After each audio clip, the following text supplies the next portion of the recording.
Well, let me ask you this, and this question is for both of you, if you both want to take turns jumping in on this. So we're touching now a little bit on the benefits. I can see where that can play out. But can you talk a little more deeply about the benefits for the communities that embrace this? Not only the tool, but everything about resiliency and to improve their own local resiliency, economic resiliency.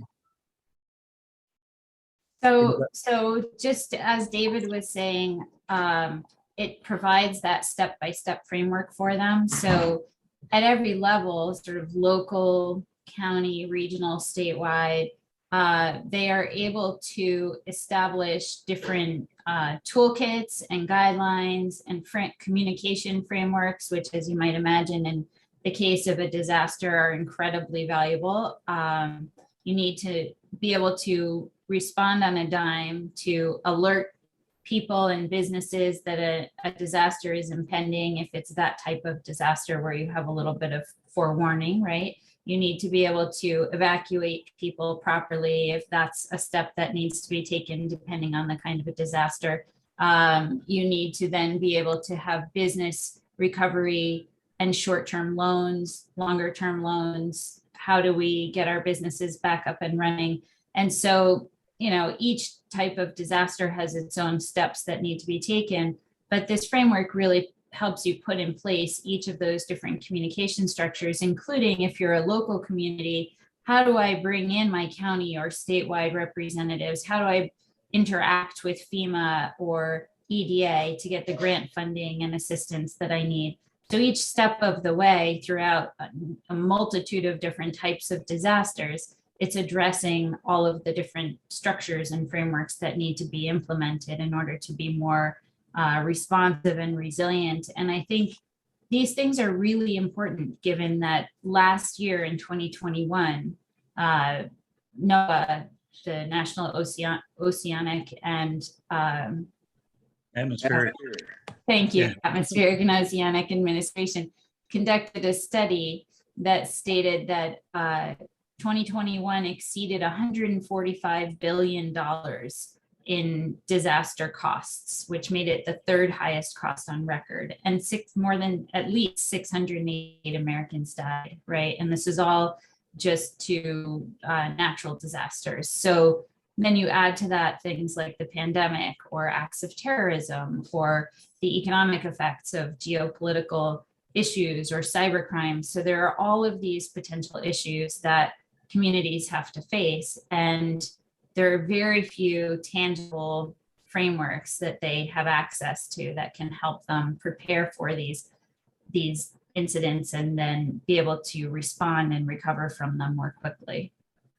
It's really important to note, Bruce, that the number that Calandra quoted you that's direct damages. Okay, that when you factor in disruption of businesses, loss of tax revenue, that number at least doubles and in some case quadruples. So you could be talking about, depending on the factors that go into an analysis, you could be looking at a $500 billion. Yeah, I was just thinking, listening to that, the pandemic, we don't even know what the cost is. We're struggling with it. The economic cost is, I mean, it's enormous, and we really $2.5 trillion. Yeah, okay, up to now, and we're still struggling with overcoming the consequences of it. Yes. So again, it's an imperative now. And again, this is driven by economic development organizations. Their primary mission is to grow existing companies, help launch new companies through entrepreneurship and innovation, and recruit companies to bring new jobs and investment into communities. All three of those things are now threatened by the advent of more and more serious and more deadly disasters every year. And this is not going away. And I don't get into the whole debate about climate change. That's for people smarter than me. All I know is that disasters are becoming more frequent. They're happening in places they've never happened before. And we have to do one thing, we have to adapt. And our economies have to adapt. If they don't, they're going to suffer. I think it's also really important to note that FEMA has a statistic that states that 40% of businesses fail in areas hit with major disasters. They just don't reopen. And another 25% that maybe survive initially fail within the first year. And when you're considering statistics like that, that are so big and so volatile, it's really important to understand the importance of resilience and being more prepared for these kinds of things so that we can start to reduce those numbers.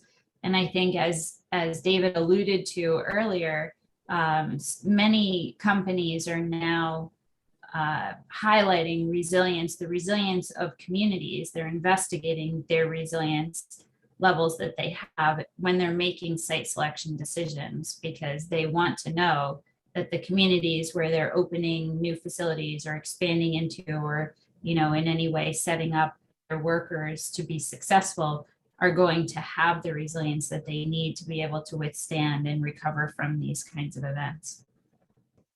Yeah, that's very clear.